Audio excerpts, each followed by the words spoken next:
Why landscape, and why is that important to you? Sure. So the landscape has been important to me ever since I was a child.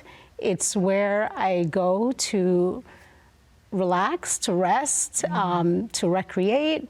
As an adult, I often am on a lake or hiking with my family, fishing, swimming, and the sense of connection and peace that I have while I'm in the landscape is so important to me to share with others. So beautiful, right?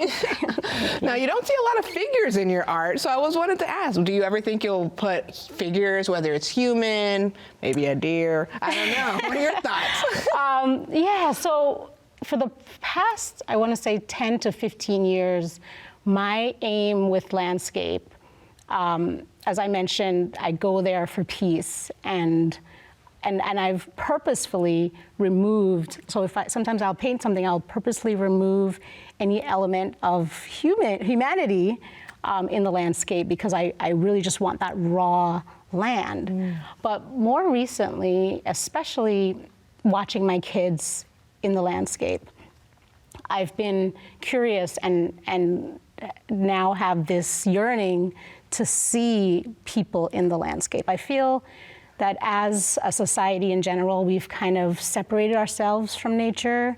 And I don't think that's a good way to be. No, so I think it's important for me to include humans, because we are a part of nature, and we do need to be connected. Some of my most wonderful core memories are of spending time in nature with my family. So I want to explore more of that in my art. Oh, that's beautiful. Really Thank true. you. Capturing memories of just not only your enjoyment in nature, probably pre-being a mother, but also now capturing those same memories, but now with your children within it, which is like kind of like it's like double memories. You know, it's like I had this one memory, we're in the same space, but now I'm being able to witness the beauty of my family being able to enjoy this, and I want to capture that as well, which I think is a really beautiful thing. Thank you. So I want to talk a little bit about Black artists within landscape work. I feel like, personally, you don't really see that many Black artists in exhibitions or exhibited through artistic organizations, really highlighting Black landscape artists. Is that something that you feel as well? And if so, why do you think that? Yeah, you know, when I got an interest in landscape painting, I remember taking a field trip. It was a field trip for either a college course or a high school course for art, and we went to the Met in New York. And I remember just being in front of this painting, and it just stopped me in my tracks. Like I probably stood there for a very long time. I was moved almost to tears by this painting, and it was a landscape painting, but it had water in it. And it was done, even though it was done in the early 19th century, it had such a contemporary feeling to it, and it was just really beautiful. I can't explain just the feeling of peace that came over me from seeing that. And that's when I knew I wanted to explore landscape as a painting, as a way to express myself through painting. So after that, and walking through the Met, there weren't many folks that were from the African diaspora represented. And I tried to do research to find other artists, particularly landscape artists, to learn from, because that's, you know, as artists, that's what you kind of learn from role models and what you see.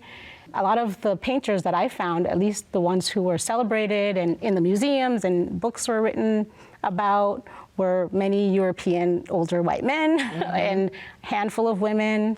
And then I grew to understand that during that time, folks of the African diaspora, other minorities, were not a part of that environment. We weren't permitted to be, you know, educated or gain an education in art. Folks of the African diaspora in America have sometimes like a conflicted relationship with the landscape.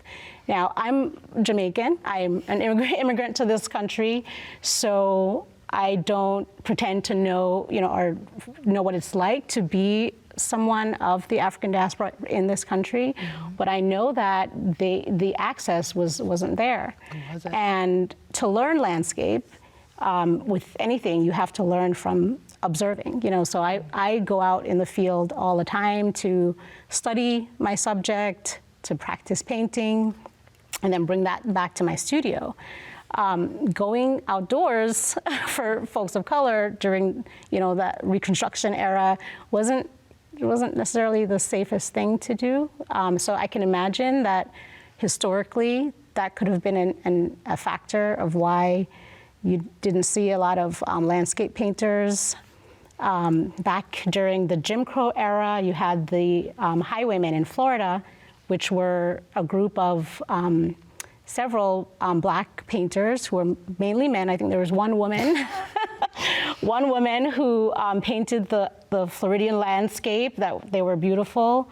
But yeah, I've been able to only find a handful of female Black artists who are notable enough to be written in history. I'm sure there were, artists who were trying to do their thing, or amateur artists who were painting landscapes, but in terms of who's celebrated and written about, there aren't many, no. So what is something that, if you could say to the folks watching who have the power to give these types of artists, artists of color who work within nature-derived and landscape art, what would you tell those people? How could they make sure that Black artists have access to this type of craft? I would say, for those who are privileged and in the realm that they have the power to give folks access, is to provide that access. Show upcoming art students, kids, show them that there are landscape painters out there of all different, ethnicities and backgrounds and experiences. For me, to be a landscape painter today, in 2023 America, it's a privilege for me. I'm able to share that with others. I started a youth program with a couple of nonprofits in the area to give youth access to art and the environment. That's actually the name of the program, Art and the Environment. And I worked with the Nature Conservancy. I'm a member of their board in the Adirondack chapter, and also with Black Dimensions in Art, which is a local art nonprofit.